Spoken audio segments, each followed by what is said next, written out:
Pisces. Welcome to your mid-June 2023 General Tarot Update. It's Rena here.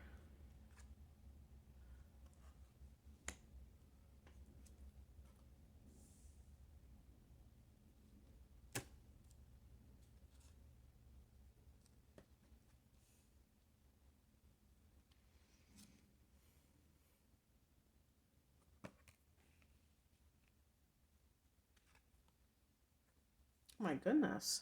Talk about one city here. Oh my God. Look at this. We got all this fire energy. Why? Why? Oh, well, I can tell you one thing that happened. We had a full moon in Sagittarius, which is a fire sign. It's connected to wands or torches. And that was on June 3rd. That wasn't too long ago. And that was in your house of career. So that might have been, I'm going to pick that one just as a clarification card. Okay. The heart of the matter is the Queen of Torches, these wands, and this card is connected to Sagittarius, so it could be that timing card for what the full moon brought, which could have been recognition career-wise, some kind of focus on you being in the spotlight for some reason. Or, just with the function of the full moon can sometimes be that there's some kind of an ending, something coming to a head.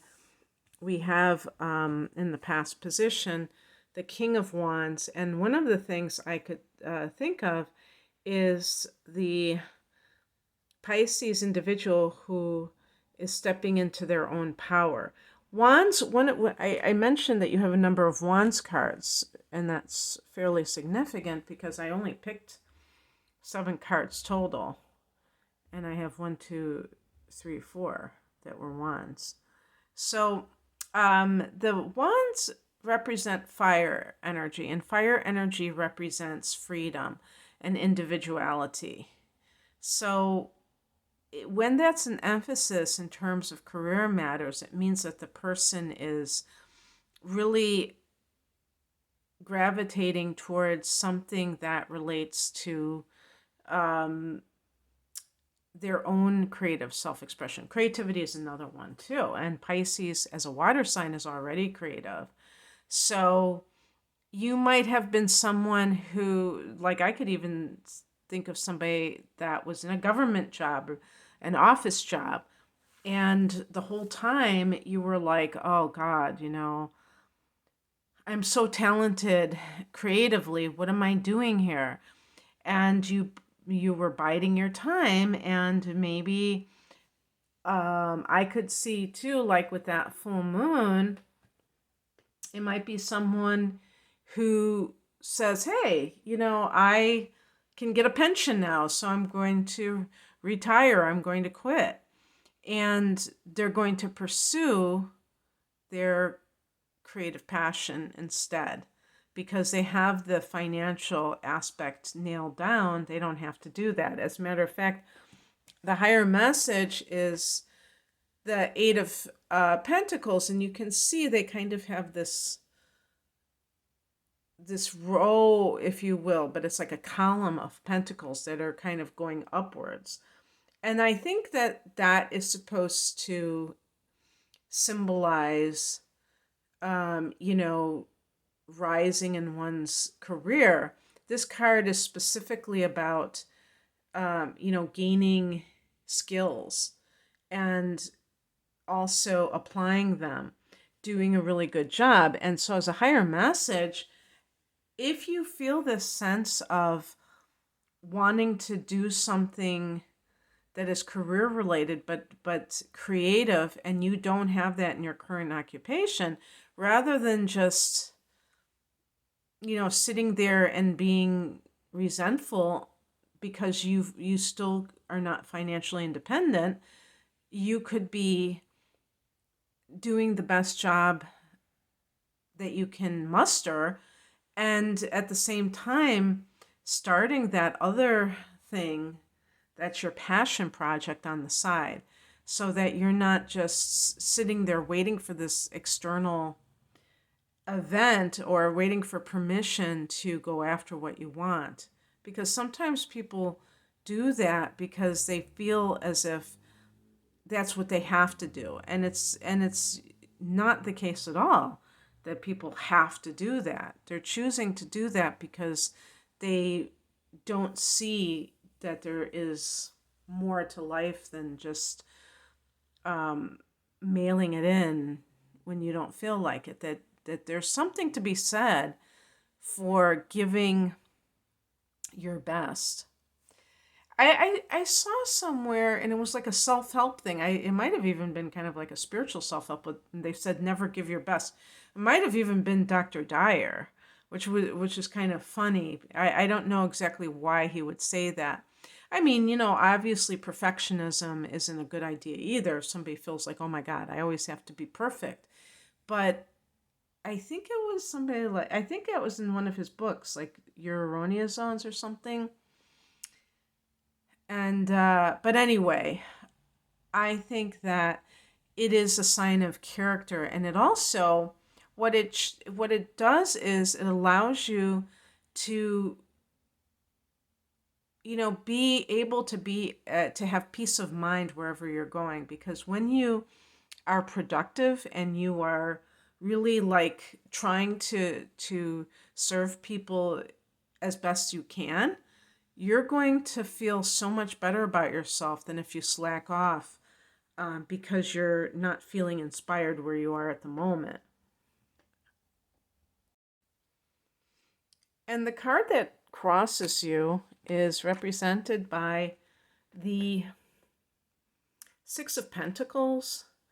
And so this is a card that, I'm sorry, I said six. Ace of Pentacles. And the Ace of Pentacles can be like a new job, for instance. And so it almost suggests that even if you're unhappy where you are, that it's very hard for you to kind of fathom changing where you work, or maybe it's just not very convenient.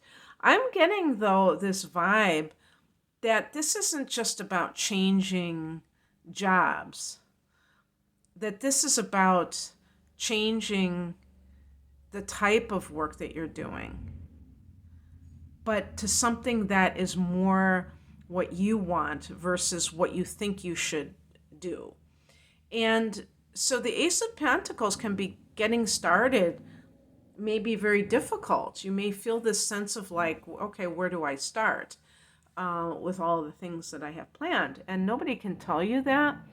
But the bottom line is that you have to well, this is my opinion anyway. I feel like you have to have a clear picture of exactly what it is that you are looking for. Even if you don't know exactly what it is that you want to do, the very fact that maybe it starts with knowing what you don't want to do, what you're tired of doing, and then work from there. Because how can you take steps to to change your life if you don't even have a clear picture of, where you want to go? It's like planning a road trip and you have no idea like where you want to go.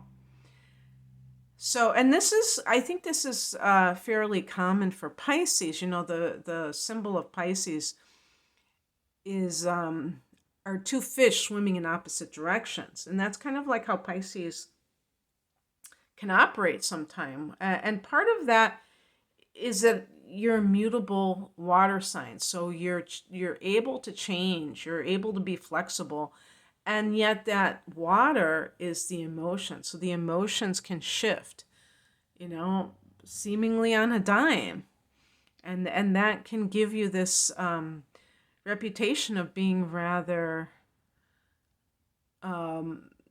flaky or fickle, because you might not have this tendency to want to be, stable in one thing versus another. You might want to keep your options open. what's coming in is the Ace of Wands. And so there can be this real sense of a push forward.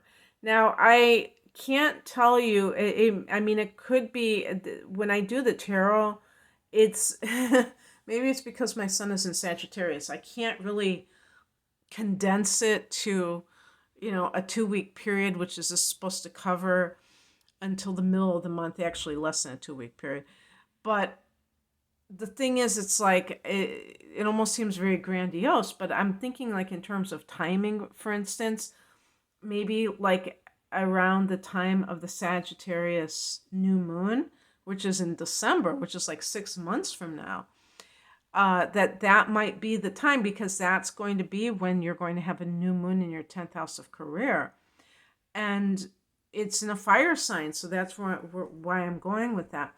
But the thing is, it's not just about starting something new. It's like really feeling this sense of enthusiasm that accompanies what you're doing. And that can be a thing that is like totally different from what you've experienced before. The we have two cards here that are both aces, and that's, new beginnings, and that really has that fresh energy of something that is at the beginning stages of taking place, and that can be so exciting, to do something and you don't know exactly how it's going to turn out, but you're very enthusiastic about it. The outcome is the Ten of Wands. In this particular deck, they don't really show the extent of maybe feeling burdened by a lot of pressure, not pressure, responsibilities with the work. Maybe it's like working overtime. This card is right below the Eight of Pentacles, which can also be the person trying to do a really good job. So to me, it suggests the individual who is very diligent about their work, but you have to be careful that you're not taking on someone else's responsibilities, because this card can be somebody who's overworked. And in one of my books, they have like the phrase, what is that again? The burdens of success. So with the Queen of Wands, if you have gotten some kind of promotion, for instance, which the full moon could have brought about, it could be one of those things where it's like more money, more problems, more responsibility, more stress. And you have to be able to gauge that, because it can lead to feeling like you're going to just crash. And maybe it's just a temporary thing that you just have to put in the long hours, and eventually it's going to all just work out. But yeah, so you have to practice self-care so that you won't burn out. And I picked an additional card because I don't like to I don't like to end on certain cards like that particular card. So I've got the Six of Cups. This is a card that's connected to Cancer, and it's connected to the past. It's connected to when you're a child. Let me see if there's any evidence of this. Oh, it's funny. They're showing like fish. It looked a little bit surreal coming out of the cup. Well, all cups are water signs, so it could be Pisces, Cancer, or Scorpio.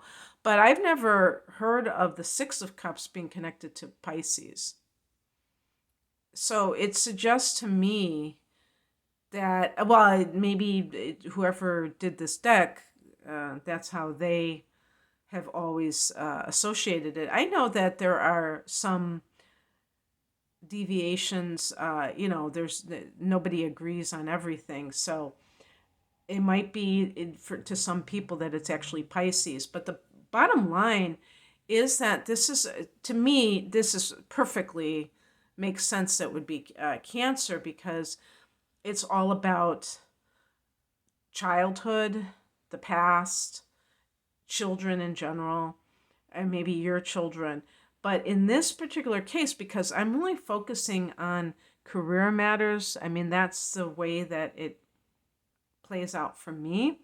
And the Six of Cups can be this idea of what you were passionate about as a child and making that your business as an adult. And when I say business, I almost got like ill, because just treating it like, okay, this is a money making, uh, you know, thing. That's not really what I mean. I don't really mean it from that standpoint. I'm talking about the passion that comes with it. And that's why I wanted to tie in those wands or torches, is a thing that torches you, lights your fire. And you will usually see that there is a theme that starts in childhood of things that it's something that you're obsessed with, passionate about, that maybe at some point you kind of put on the shelf because you were told that that's never going to happen. That's I was going to say unrealistic. Obviously that would be something that a person is told maybe by a parent or other adult, an authority figure. So getting rid of those messages that are really meant to discourage is super important, and not allowing them to kind of affect us. And sometimes it takes middle age before somebody gives themselves permission to even think about it. Now, if you're listening and you're in your 20s, you have a head start because you don't have to wait. You can follow your bliss today, tonight, if you want. Okay, that's what I have for you. I hope that this resonated. If you would like a private reading, the link is below. Take care. Bye.